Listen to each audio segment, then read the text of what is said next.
Alhamdulillah, syukurillah, wassalatu wassalamu ala rasulillah wa ala alihi wa sahbihi wa man nasarahu ala ma ba'd. Jadi insyaAllah tuan-tuan, puan-puan, ibu bapa, hadirin hadirat yang dirahmati Allah, pada malam ni insyaAllah kita akan bersama dengan waktu maghrib yang barakah ni, bersama dengan Fadilatul Ustaz Syekh guru kami Ustaz Mustafa Kamal bin Hamzah daripada Terengganu lah, kira-kira asalnya daripada Terengganu. Dan Ustaz ni juga kalau mungkin yang biasa tengok di YouTube ataupun mungkin biasa tengok dulu di Tanyalah Ustaz TV9, ala kulli hal Ustaz Mustafa Kamal bin Hamzah adalah antara ilmuwan kita yang menuntut dengan banyak para ulama di negara kita maupun di tanah Arab. Dan sekarang ni beliau merupakan pendakwah secara bebas dan mempunyai madrasah sendiri di Terengganu lah. Jadi Ustaz Mustafa Kamal bin Hamzah juga secara khusus mengambil ilmu dan tarbiyah daripada Sayyidil Habib Umar dari Tarim. Dan beliau dulu lama duduk di Tarim juga, menuntut ilmu, mengambil pengalaman dan bersuhbah dengan para ulama di Tarim. Jadi saya tanpa memanjangkan kalam, saya mewakili pihak masjid mempersilakan Fadilatul Ustaz untuk menyampaikan kuliah pada malam ini. Tajuknya terpulanglah kepada Ustaz. Kalau diberi tajuk tu hijrah kepada Allah dan Rasul. Tapi apa-apa pun kami dengar ala kulli hal. Apa juga nasihat daripada Ustaz, mudah-mudahan kita semua dapat manfaat insya-Allah. Itu saja kami persilakan Ustaz Mustafa Kamal Hamzah pada malam ini insya-Allah. Tafadhal mashkur.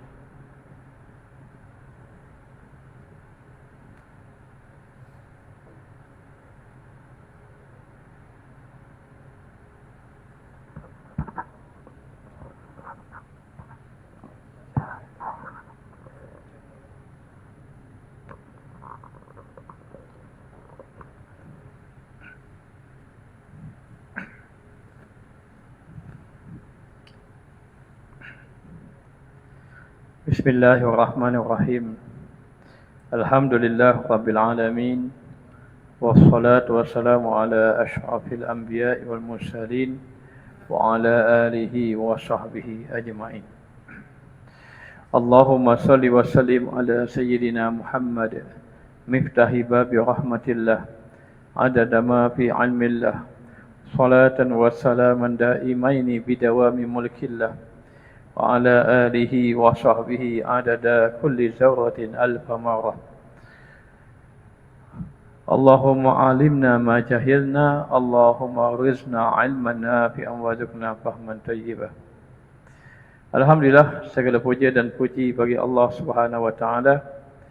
Selawat dan salam ke atas junjungan besar Nabi kita Muhammad sallallahu alaihi wasallam. Ucapan ribuan terima kasih setinggi-tingginya kepada pihak masjid yang telah memberi ruang kepada saya, dan juga yang kita hormati tuan imam kita Ustaz Husni, sahabat saya, dan juga para jemaah sekalian yang dirahmati oleh Allah Subhanahu wa taala. Sesungguhnya kita hari ini beruntung kerana sesungguhnya Allah Subhanahu wa taala telah memberi peluang kepada kita untuk melakukan ibadah kepada Allah. Dan sesungguhnya kita berada di bulan yang penuh dengan kemuliaan, yakni bulan Muharram, yang mana ada peristiwa yang besar, iaitu peristiwa yang berkaitan dengan hijrah Nabi kita Muhammad sallallahu alaihi wasallam. Walaupun ulama menyatakan Nabi SAW keluar daripada Mekah berhijrah bermula daripada Safar, namun permulaan baginda ini selepas duduk beberapa hari di Gua Sur, kemudian berhijrahlah. Perjalanan dia betul-betul pergi ke kota Madinah berlaku di bulan Muharram. Namun bila sampai saja bulan Muharram, sudah ramai kita dengar para asatizah, para ulama membicarakan, menceritakan kisah bagaimana baginda berhijrah daripada Mekah ke kota Madinah. Jadi sebenarnya saya mendapat tajuk yang berkaitan dengan hijrah kepada Allah dan juga kepada Rasul. Tentang hijrah Nabi ini kita sudah maklum bahawa Nabi SAW sebelum baginda berhijrah ke kota Madinah, baginda telah mendapat tentangan yang hebat oleh orang-orang Mekah, orang-orang musyrikin Mekah. Sehinggalah Allah Ta'ala perintahkan baginda berhijrah. Dan hijrah Nabi ini ke kota Madinah adalah daripada arahan Allah, yakni daripada perintah Allah Subhanahu Wa Taala. Dan baginda SAW tidak melakukan sesuatu perkara kecuali semuanya perintah daripada Allah Subhanahu Wa Taala. Maka apabila sahaja hijrah, apa yang kita faham ada berhijrah daripada satu tempat kepada satu tempat. Tempat Madinah kepada tempat Mekah sampai kepada Madinah. Berhijrah daripada satu tempat pada satu tempat. Nabi SAW bersabda, la hijrata ba'dal fatahi. Tidak ada lagi hijrah selepas daripada pembukaan kota Mekah. Sehinggalah Allah Ta'ala berilah baginda SAW dapat membuka kota Mekah. Diceritakan di dalam Al-Quran, iza ja'a nasrullahi wal fath. Apabila datang kepadamu wahai Muhammad pertolongan Allah dengan pembukaan, yakni pembukaan kota Mekah, kemenangan menakluk kota Mekah. Wa ra'aitan nas yadkhuluna fi dinillahi afwaja. Maka kamu akan dapat melihat manusia berbondong-bondong, beramai-ramai masuk dalam Islam. Fasabbih bihamdi rabbika wastaghfir. Maka bertasbihlah kamu, pujilah Allah dan minta ampunlah. Sehingga ulama kata untuk beramal dengan ayat ni, bacaan zikirnya subhanallah wa bihamdihi astaghfirullah. Kerana ini perintah daripada Allah. Innahu kana tawwaba. Sesungguhnya Allah Ta'ala itu maha menerima taubat akan hamba-Nya. Maka baginda SAW berhijrah daripada satu tempat pada satu tempat. Dan kita melihat hijrah Nabi ini adalah hijrah kerana menjaga keimanan. Dengan hijrah Rasulullah ini membuka satu lembaran sejarah yang membawa kepada kebaikan, kebahagiaan dunia dan akhirat. Dan Nabi SAW berhijrah dengan penuh perjuangan, kesabaran dan juga kesabaran. Dan juga maknanya dengan penuh ujian. Maka Nabi berhijrah untuk menguatkan iman. Sekarang ini bila kita membicarakan tentang hijrah, bagaimana konsep hijrah? Bagaimana hijrah kita? Adakah kita ini, kalau saya daripada Terengganu ke Melaka, ataupun orang Melaka kena pergi ke lain, berhijrah? Sebenarnya hijrah itu penting.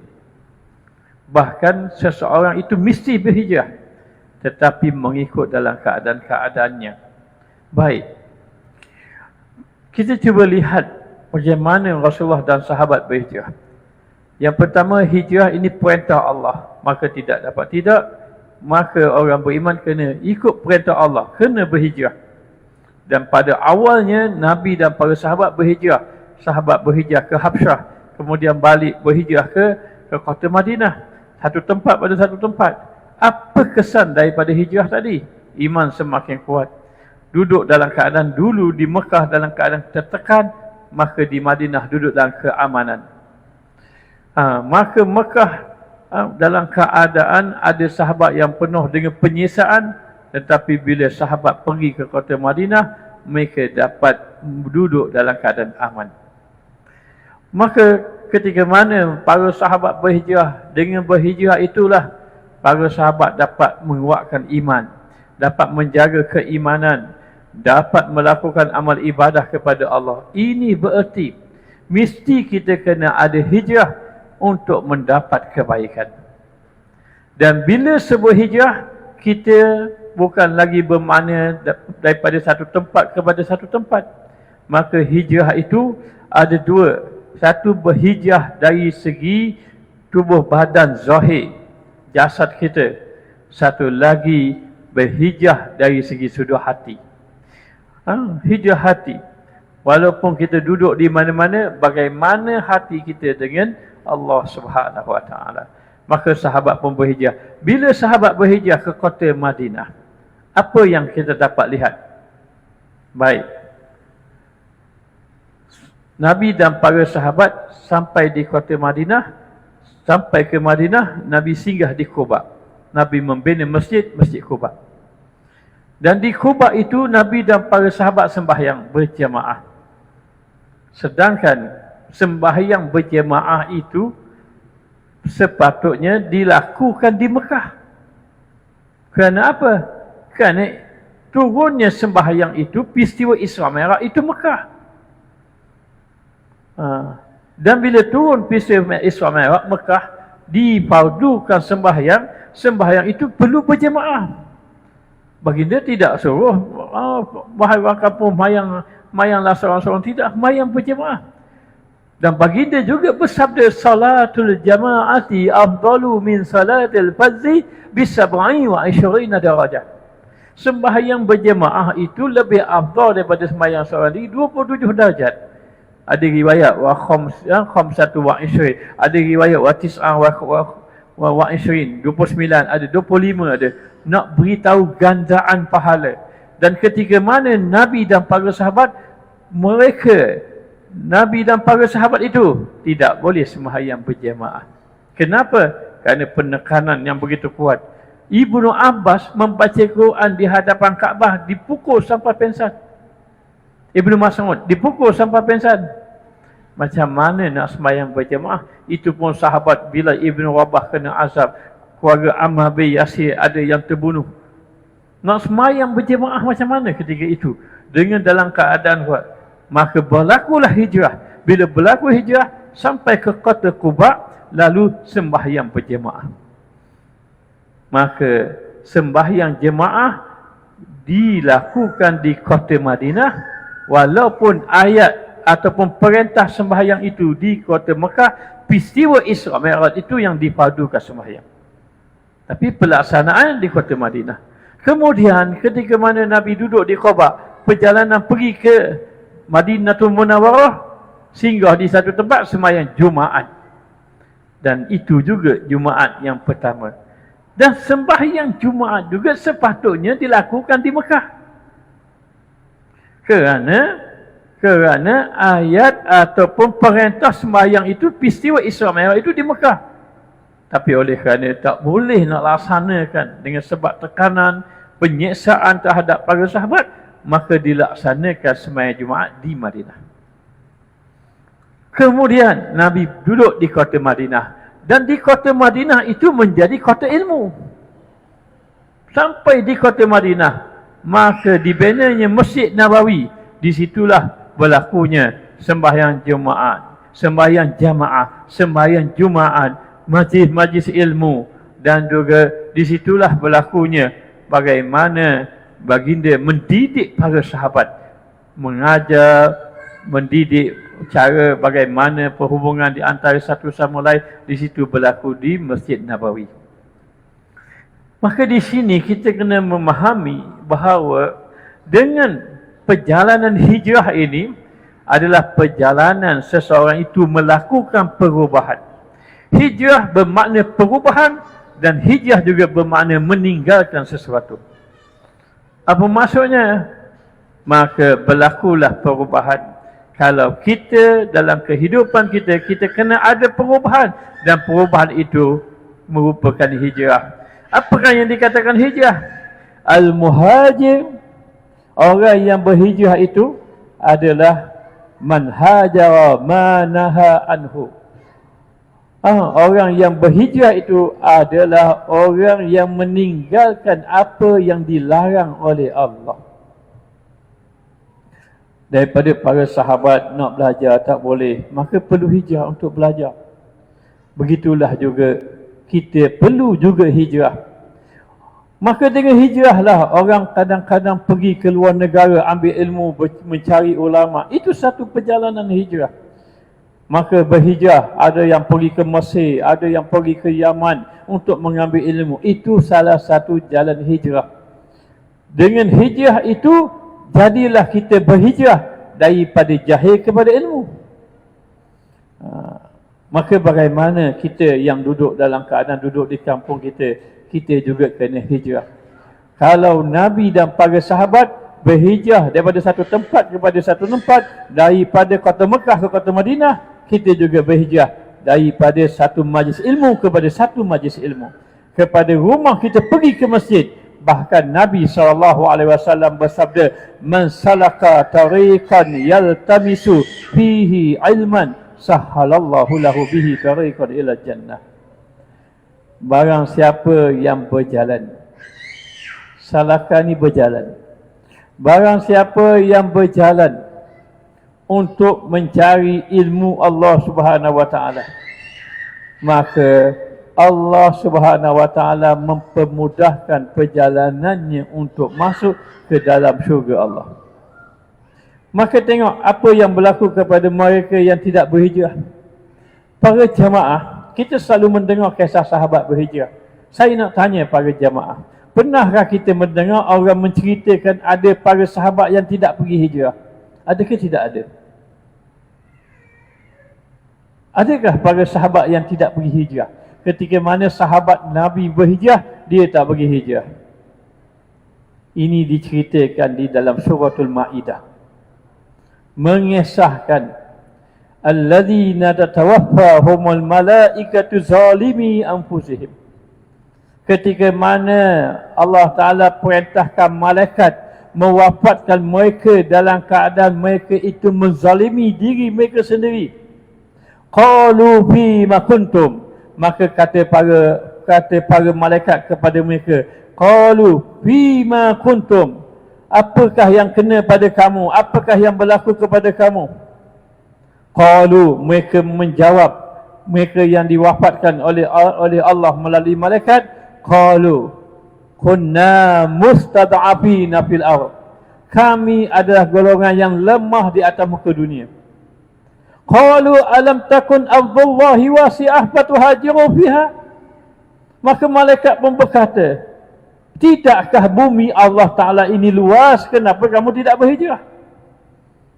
Di dalam ayat ini menceritakan bahawa ada beberapa sahabat Nabi yang tidak pergi hijrah.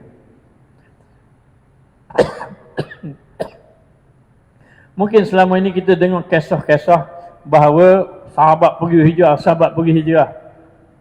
Dalam ayat ini menceritakan ada sahabat Nabi yang tidak pergi berhijrah.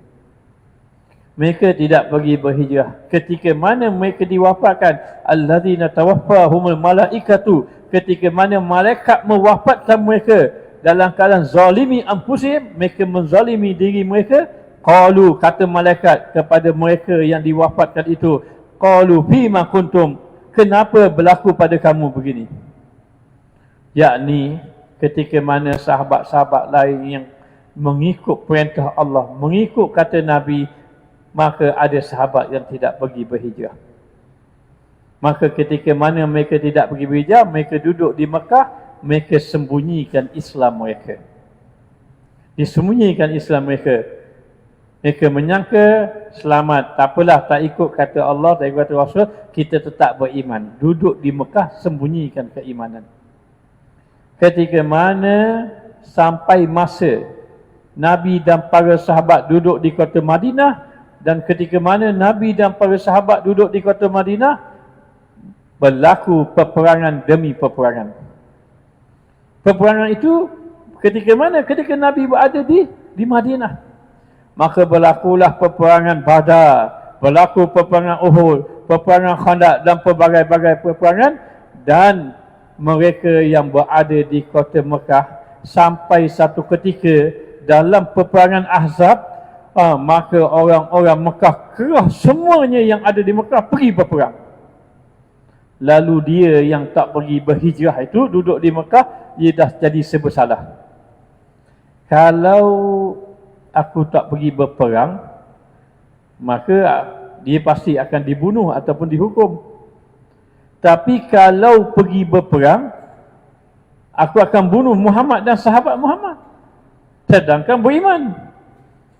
Nak buat macam mana tu? Akhirnya dikerahkan dia juga, pergilah dia berperang. Dah terpaksa dah, nak buat macam mana? Orang musyrik Mekah tak tahu dia beriman. Dia pula nak, kalau dia kata saya Islam, pasti dibunuh. Kalau lah dia kata saya tak nak pergi berperang, boleh jadi dia dibunuh dan dirampas hartanya. Jadi dalam keadaan macam itu dia serba salah. Akhirnya dia masuk. Bila dia masuk, sahabat takkan nak tanya dia ni Islam tak Islam. Kira bila duduk di pihak musyrik Mekah, pada sahabat dia kira ini musuh-musuh Allah. Maka berlaku peperangan. Bila berlaku peperangan, yang duduk di kota Mekah tu yang beriman akhir kali mati terbunuh. Dan ini diceritakan di dalam Al-Quran. Bila mati terbunuh, dia kata kunna mustada'afin fil ardh. Kami orang yang lemah di atas muka dunia. Kami tak boleh buat apa-apa. Kalau kami beritahu kami beriman, kami kena bunuh. Kami pergi juga berperang, harap-harap kami selamat. Akhirnya mati dibunuh juga. Lalu dikata, alam takun ardullahi wasi'ah fatuhajiru fiha. Tidakkah bumi Allah itu luas? Kenapa kamu tidak berhijrah ke kota Madinah? Akhirnya dia binasa kerana tidak mau pergi berhijrah. Sebab itu kita dalam konsep hijrah ini, kita kena ada hijrah. Sebab itu nak dapat ilmu hijrah. Sampai pergi ke Mekah, belajar di Mekah. Ulama-ulama dahulu ramai belajar di Mekah. Ada yang belajar di Mesir, ada yang belajar di Yaman. Dan kita juga kena juga hijrah. Walaupun hijrah kita bukan sebagaimana para sahabat, tapi kita hijrah juga. Sahabat mendapat ilmu di Madinah, dapat belajar dengan aman dengan Rasulullah di Madinah. Di Mekah dapat juga, tapi belajar di rumah Arqam ibnu Arqam. Sampai satu ketika Nabi SAW, Sayyidina Abu Bakar As-Siddiq ada, Sayyidina Osman ada, Sayyidina Umar tak beriman lagi masa itu, Talhah ada, Sa'ad bin Abu Waqqas ada masa ketika itu. Maka duduk dengan Nabi rumah Arqam ibnu Arqam. Nabi menyampaikan ilmu dalam keadaan rumah tertutup. Orang Mekah tak tahu Nabi dan para sahabat ada dalam mengajar ilmu. Maka tiba-tiba satu orang sahabat, kalau tidak silap Sa'ad bin Abi Waqqas, dia dalam keadaan bersedih, wahai Muhammad, wahai Rasulullah, tidakkah ajaran kita ini benar? Adakah kita begini berterusan belajar dalam keadaan ketakutan, sedangkan orang mencari-cari kita untuk membunuhnya? Rasulullah mengatakan, demi Allah, satu hari nanti kita akan duduk dalam keadaan aman dan Allah akan memberi kemenangan.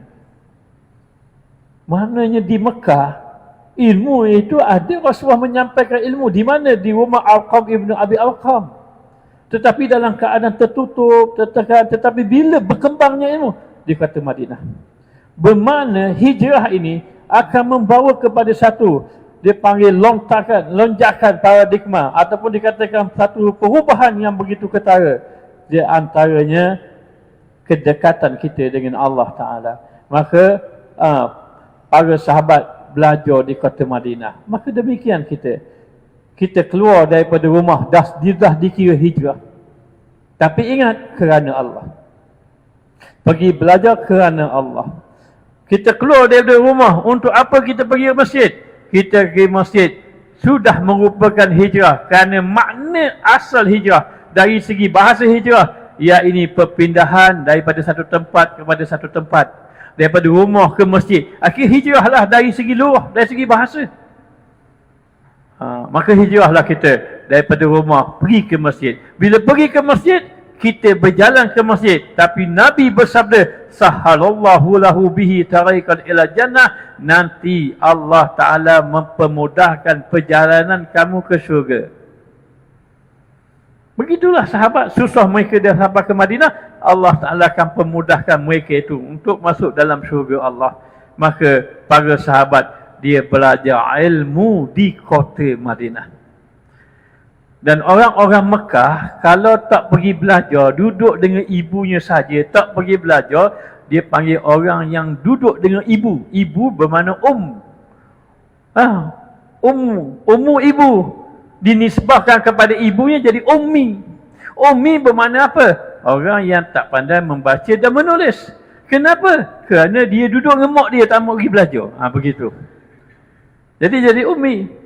Maka Nabi SAW duduk di kota Madinah mengajar. Maka sahabat bila duduk kota Madinah, maka mereka belajar ilmu. Bila belajar ilmu, bukan saja hijrah daripada satu tempat pada satu tempat, berhijrah untuk kuatkan iman, berhijrah untuk menambahkan ilmu dengan Nabi, berhijrah untuk menambahkan ibadat.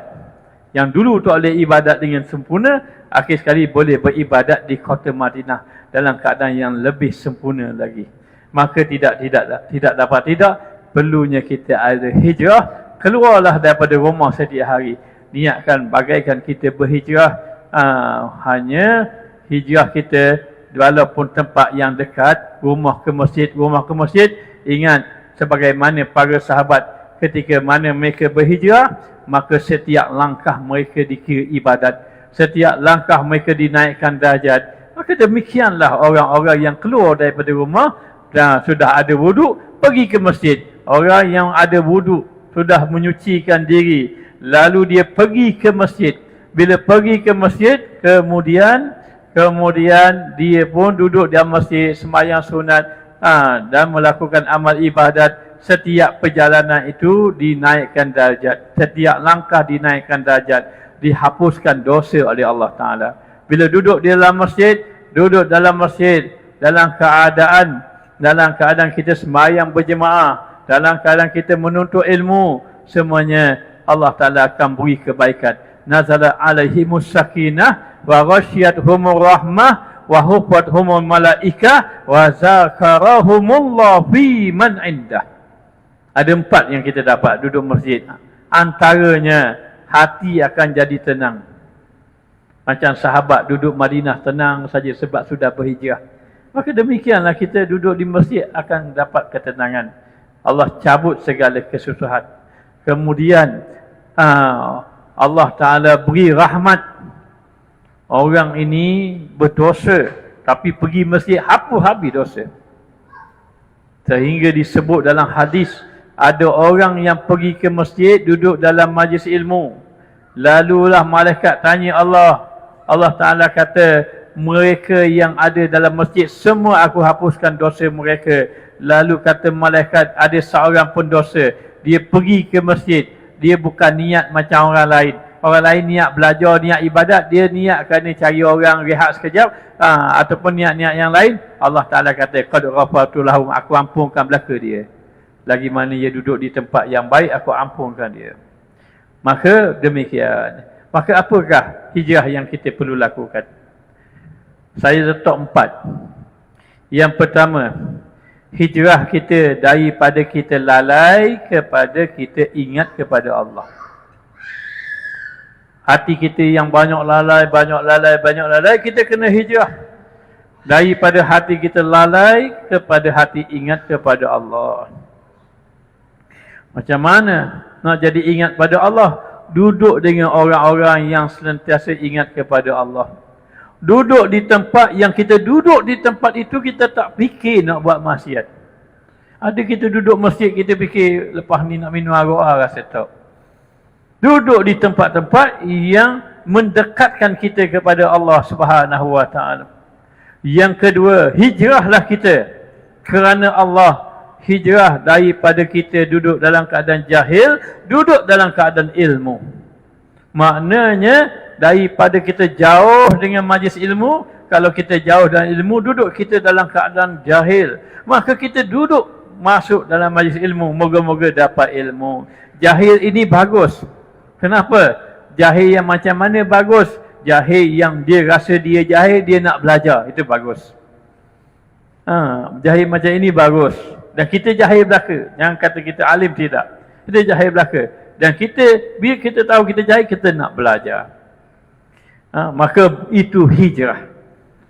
Yang dahulu tidak pergi ke masjid, pergi ke masjid. Yang dahulu tidak belajar, pergi belajar. Dan yang ketiga, hijrah apa? Hijrah bila kita dah biasa pergi masjid, hijrah daripada kita suka kepada maksiat, jadi suka kepada taat. Suka kepada ketaatan. Dan yang keempat, hijrah daripada kita sibuk memikirkan dunia kepada sibuk memikirkan akhirat. Inilah hijrah kita. Yang selama ni bila sebut saya masuk saja hijrah, inilah hijrah kita. Kalau tidak ada apa-apa, berlalulah peristiwa hijrah. Kita memang tahu kisah-kisah hijrah. Saya tak nak ceritalah kisah-kisah hijrah ni, mungkin banyak-banyak dah. Kisah Nabi duduk dalam gua Sur dan seumpamanya. Jadi nak bagi tahu, bila sebut saja hijrah kerana Allah, biar ada perkara yang membawa dekat kepada Allah, barulah kerana Allah. Namun untuk mendapat hijrah yang seumpama ini, maka yang pertama hendaklah niat itu benar. Tujuan apa kita pergi ke masjid? Tujuan apa kita belajar ilmu? Tujuan apa kita ini menambahkan amal ibadat? Kalau tujuan itu bukan kerana Allah, maka membawa kepada kebinasaan. Nabi SAW bersabda, innamal a'malu binniyat wa innama likulli imri'in ma nawa, faman kanat hijratuhu ila Allah wa rasulih fa hijratuhu ila Allah wa rasulih, faman kanat hijratuhu lidunya yusibuha aw imra'atin yankihuha fa hijratuhu ila ma hajara ilaih. Setiap amalan itu berdasarkan kepada niat. Setiap amalan yang macam mana? Setiap amalan yang dibenarkan syarak baru berdasarkan niat. Kalau amalan yang tidak dibenarkan syarak, tidak berdasarkan niat. Saya ni mencuri tujuan ni nak tolong orang susah. Adakah mencuri itu dibenarkan syarak? Tidak sama sekali. Maka niat baik macam mana pun tidak diterima. Tidak diterima sama sekali. Innama amalu bin niat. Allah Ta'ala mengikut apa yang niat. Setiap amalan berdasarkan niat. Wa innama likulli imri'in ma nawa. Dan Allah Ta'ala mengira apa yang ia niat. Kalau dia buat amal soleh banyak, tetapi niatnya untuk mendapat pujian orang, maka pujian oranglah yang dapat, tidak ada dapat daripada Allah.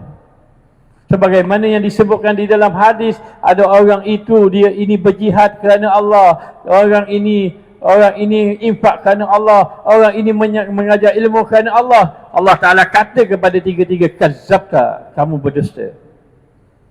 Akhir sekali Allah Ta'ala tak terima amalnya, walau amal zahirnya baik. Kenapa? Wa innama likulli imri'in ma nawa. Allah Ta'ala tengok apa yang ia niatkan. Wa man kana hijratuhu ila Allah wa rasulih, barang siapa yang berhijrah kerana Allah dan Rasul, fa hijratuhu ila Allah wa rasulih, maka Allah Ta'ala mengatakan bahawa dia akan dapat hijrah kerana Allah dan Rasul. Para jemaah, ketika mana kita melakukan amal ibadat, ada 4 perkara. Yang pertama, jangan kita hiraukan pujian dan kejian orang. Jangan hiraukan. Janganlah kita ini menambahkan ibadat kerana pujian orang. Kalau orang tak puji, tak tambah ibadat. Jangan begitu. Dan jangan kita hirau kejian orang. Orang kata pada saya malaslah pergi masjid. Akhir sekali kerana orang kata, dia tinggalkan ibadat. Ini maknanya orang itu beribadat bukan kerana Allah. 4 keadaan. Yang pertama, seorang itu jangan hiraukan manusia itu puji kita atau keji kita. Teruskan ibadat. Yang kedua, teruskan amal ibadat walaupun tidak ada orang memandang kita. Keseorangan, khalayak ramai, teruskan amal ibadat. Dan yang ketiga, jangan duk cerita, duk sebut, duk ungkit kebaikan kita. Saya ini bulan Ramadan biasanya 4 kali khatam Quran, 5 kali. Jangan, itu ibadat kita dengan Allah. Maka jangan kita sebut tentang amal ibadat kita yang kita lakukan. Yang keempat, jangan memandang kita ini banyak ibadat. Rasalah diri kita tidak ada amal ibadah, agar kita sentiasa memperbaiki. maka niat mesti benar. Faman kanat hijratuhu lidunya yusibuha aw imra'atin yankihuha, barang siapa yang berhijrah kerana dunia ataupun kerana perempuan untuk dia kahwin, fahijratuhu ila ma hajara ilaih, maka dia akan dapat bahagian apa yang dia niatkan, tak dapat bahagian Allah dan Rasul. Dan Nabi SAW menyatakan hadis ini di kota Madinah. Hijrah ni disuruh di Mekah. Kenapa? Sebab di kota Madinah diketahui ada satu orang sahabat Nabi yang dia berhijrah. Kerana apa? Kerana dia seorang ahli perniagaan. Dia seorang ahli perniagaan di Mekah dan dia beriman. Sebelum berlaku Nabi menyuruh sahabat berhijrah, ada wanita daripada Madinah, seorang ahli perniagaan juga, pergi ke Mekah. Maka bila tengok je, maka wanita yang ahli perniagaan Madinah itu jumpa dengan dia untuk urusan perniagaan, lalu dia berkenan dengan perempuan itu. Tanpa lama-lama, terus dia pinang perempuan itu terus. Ajak kahwin. Tapi perempuan tu kata, boleh, kalau kamu nak kahwin dengan saya, boleh. Tapi syaratnya kamu kena duduk kota Madinah. Sebab gedung saya, perniagaan saya ada di Madinah. Dia sayang perniagaan dia di Mekah. Maka wanita itu pun pergi Madinah. Bila dia duduk di Mekah, dia beriman, maka perniagaan dia semakin merosot. Orang-orang Mekah pulau dia, siapa yang bersahabat dengan Muhammad, jangan jual beli. Akhir sekali perniagaan dia semakin merosot, sampailah Rasulullah berhijrah, dia teringat, oh aku kena berhijrah ke Madinah ni. Sampai Madinah aku boleh berniaga. Dan ada perempuan dulu aku ajak kahwin, dia duduk kota Madinah. Kalau aku hijrah ke kota Madinah, aku nak cari perempuan tu. Ini berlaku pada sahabat Nabi. Maka lelaki ini pergi berhijrah. Dalam fikiran dia, nak berniaga di Madinah, nak kahwin perempuan tu. Maka sampailah dia hijrah. Dia berhijrah. Bila dia berhijrah, sampai ke kota Madinah, betul dia berniaga. Dan dia jumpa wanita tersebut, dia pun kahwin. Bila dia kahwin, lalulah antaranya, bila Nabi sebut siapa yang berhijrah kerana dunia dan perempuan, yang dia kahwin, dia akan dapat apa yang dia dapat. Maka dia dapat betul lah, dia bisnes, perniagaan dapat, kahwin dia dapat. Maka wanita itu bernama Ummul Qais. Dan lelaki itu digelar dengan gelaran Muhajir Ummul Qais, orang yang berhijrah kerana Ummul Qais. Maka dalam hadis ini ulama berkomentar bahawa hijrah itu mesti benar niatnya kerana Allah Subhanahu Wa Taala. Maka bila saja orang itu berhijrah daripada jahil kepada alim, daripada cinta dunia kepada cinta akhirat, daripada lalai kepada taat, daripada maksiat kepada ibadah, maka mesti itu niatnya benar. Kalau niat itu benar, akan dipermudahkan oleh Allah dalam proses penghijrahan dia.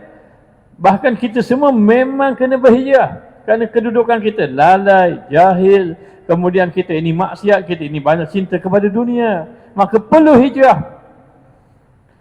Lalu yang pertama, untuk mencapai hijrah tadi, sama ada hijrah lalai kepada ingat, jahil kepada ilmu, maksiat kepada taat, cinta dunia kepada cinta akhirat, maka yang pertama, niat hendaklah benar.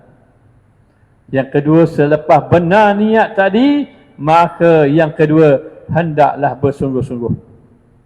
Allah Subhanahu Wa Taala berfirman, innal ladzina amanu walladzina hajaru wajahadu fi sabilillah ulaika yarjuna rahmatallah wallahu ghafurur rahim.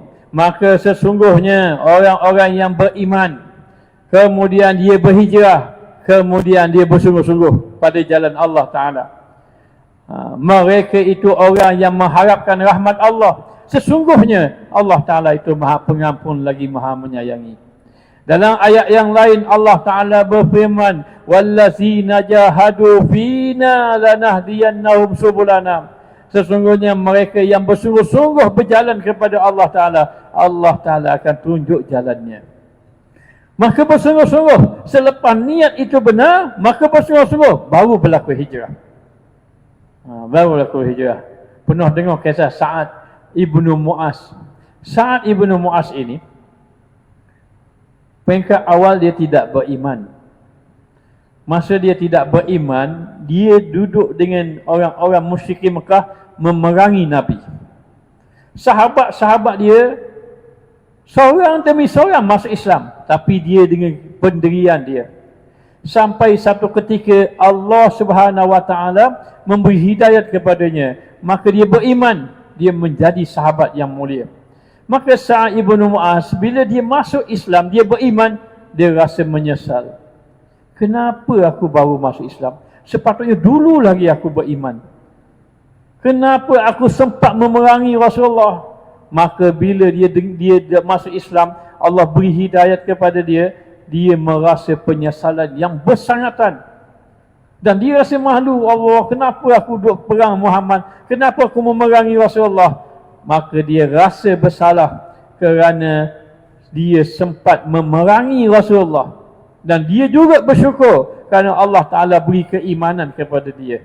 Apa yang berlaku lepas dia masuk Islam? Dia berhijrah daripada tak beriman kepada beriman. Apa yang berlaku? Dengan penyesalan, dengan kesedihan dia, dengan rasa bersalah dia pada Rasulullah, pada Allah dan Rasul, dia pun bersungguh-sungguh dalam amal. Riwayat mengatakan bahawa tak sampai 2 tahun, ada kata 6 bulan, wallahu alam. Tapi sahabat ini dia dalam Islam tak lama dengan banding dia dalam keadaan dia tak beriman dulu. Dia masuk Islam saja, hanya dalam masa lebih kurang setahun lebih sahaja dia wafat. Walaupun dia hanya dalam masa setahun lebih saja dia beriman. Paling kuat pun 2 tahun. Ada riwayat kata 2 tahun. Ada riwayat kata 6 bulan saja dia beribadat. Maka dalam keadaan masa yang tak panjang itu, dia beribadah bersungguh-sungguh kepada Allah. Wafat dia, ketika wafat apa kata Rasulullah? Istazza aushu bimauti Sa'ad ibnu Mu'az. Bergegar arash dengan kematian Sa'ad ibnu Mu'az. Kesungguhan dia yang luar biasa. Kesungguhan yang luar biasa, dia beribadat. Dia dah rasa bersalah masa zaman dia dahulu, dia tak beriman, dia masuk Islam, dia beribadat bersungguh-sungguh sampai wafat dia bergegar arash. Kenapa bergegar arash? Maka disebut di dalam kitab Ayyuhal Walad Imam Ghazali, disarah dalam kitab Maraqib Ubudiyah Syekh Nawawi, menyatakan bahawa bergegar arash kerana sesungguhnya para malaikat bergemuruh di alam sana kerana kematian Sa'ad. Gemuruh sebab apa? Gemuruh sebab kerana ingin menyambut roh Sa'ad ibnu Mu'az yang mulia. Dan bergegar aras juga kerana bumi merasa sedih orang soleh mati di atas muka bumi. Tidak ada orang berjalan atasnya yang soleh. Bumi ini kalau orang soleh berjalan dia gembira. Maka bergegar aras ketika itu. Namun bila Nabi kata aras pun bergegar dengan kematian Sa'ad ibnu Mu'az, Nabi kata namun demikian Sa'ad dihimpit kubur. Terkejut sahabat. Orang macam Sa'ad ibnu Mu'az dihimpit kubur. Lalu ulama menyatakan himpit kubur ni 2. Satu himpit kubur berselisih, tulang kanan kiri itu berselisih. Macam ke batu besar menghempak sebiji telur. Tetapi satu lagi himpitan kubur, himpitan sebagaimana sang ibu memeluk anak yang begitu erat, tanda kasih sayang. Itulah yang berlaku pada orang-orang soleh. Semoga kita termasuk di kalangan orang yang soleh. Boleh tak ambil masa sikit lagi? Boleh. Maka yang kedua, setelah niat kita benar dalam berhijrah, yang kedua bersungguh-sungguh. Bersungguh-sungguh di dalam amal, dengan arti kata kita tingkatkan ilmu dan juga beramal dengan ilmu yang kita pelajari. Jadi untuk mendapat jalan hijrah yang saya sebut hijrah 4 tadi, lalai kepada ingat, jahil kepada alim, maksiat kepada taat, cinta dunia kepada cinta akhirat. Untuk dapat hijrah ini kena ada 4 pula. Yang pertama, niat mesti benar. Yang kedua, bersungguh-sungguh di dalam amal. Yang ketiga, tingkatkan ilmu pengetahuan. Dan yang keempat, berdampinganlah kita dengan orang-orang saleh. Kerana sesungguhnya orang yang berdampingan dengan orang-orang saleh disebut humul qaum la yashqa jalisuhum. Itulah golongan yang tidak dapat kecelakaan kerana berdampingan dengan orang-orang yang saleh. Maka dikatakan bahawa untuk menjadi kita orang-orang yang benar-benar berhijrah kepada Allah, maka itu duduk dalam hati kita masing-masing.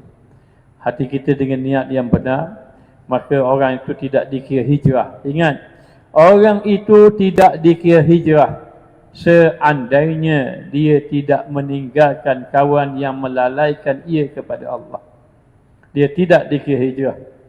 Kerana Allah Ta'ala telah berfirman, "Fala tuti' man awfalna qalbahu an zikrina." Jangan kamu ikut orang yang Allah lalaikan hatinya daripada mengingati Allah. Orang itu tidak dikira hijrah seandainya dia tidak meninggalkan kawan-kawan yang buruk. Dan yang kedua, orang itu tidak dikira berhijrah seandainya dia tidak meninggalkan sifat-sifatnya yang buruk.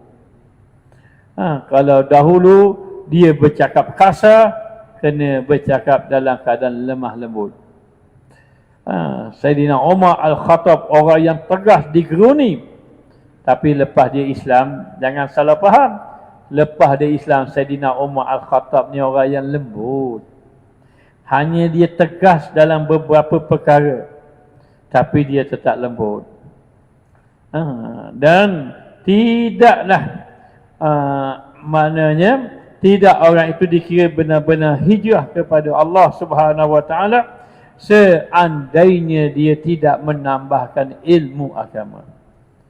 Dan tidak juga orang itu benar-benar hijrah seandainya dia tidak mempertingkatkan amal ibadah kepada Allah Subhanahu wa taala. Maka disuruh kita agar sentiasa hijrahkan diri kita, agar hati kita sentiasa ingat kepada Allah Ta'ala. Dan hijrahlah kita kerana Allah dan kerana Rasul. Dan tidaklah kita lakukan satu perkara kecuali untuk mendapat keredaan Allah Subhanahu Wa Ta'ala. Akhirnya, siang tadi ada satu orang datang jumpa saya. Dia bertanya kepada saya. Dia kata, "Ustaz, saya nak tanya pandangan Ustaz mengenai orang yang beramal seumpama dia berzikir. Lalu dia berzikir, dia telah dalam zikir tu dia kata, kalau saya amal macam ini, orang bagi tahu saya, nanti harta saya akan banyak, kemudian kata-kata saya akan diikuti oleh orang akan tunduk dengan kata-kata saya, dan Allah akan beri banyak kelebihan-kelebihan yang Allah Ta'ala beri." Dia tanya, "Apa pandangan Ustaz?"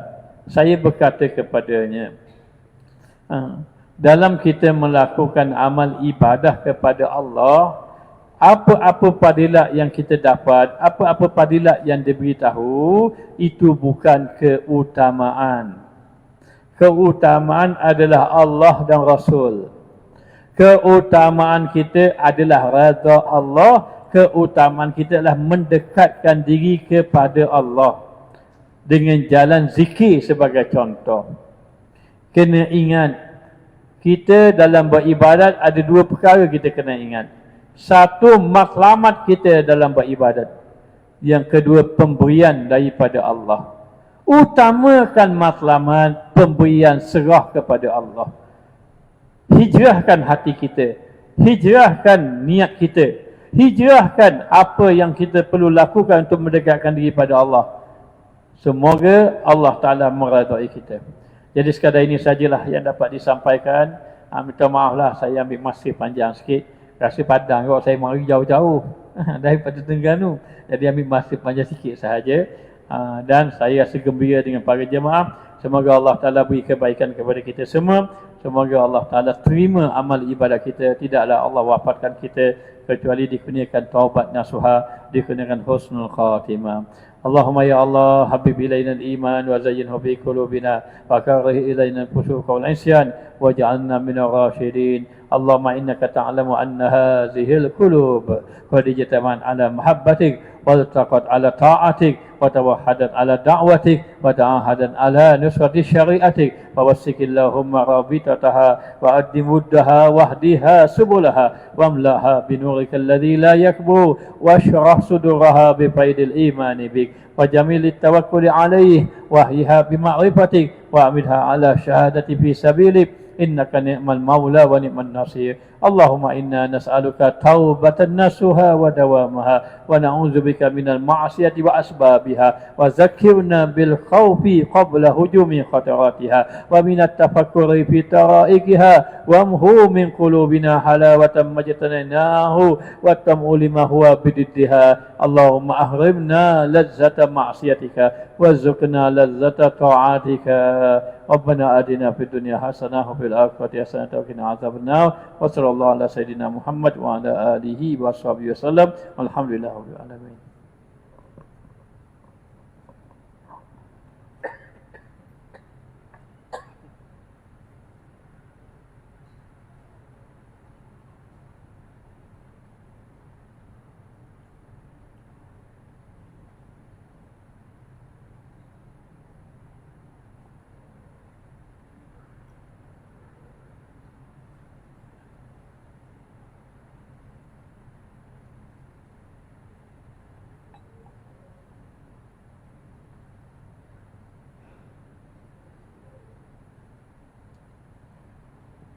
Alhamdulillah, terima kasih.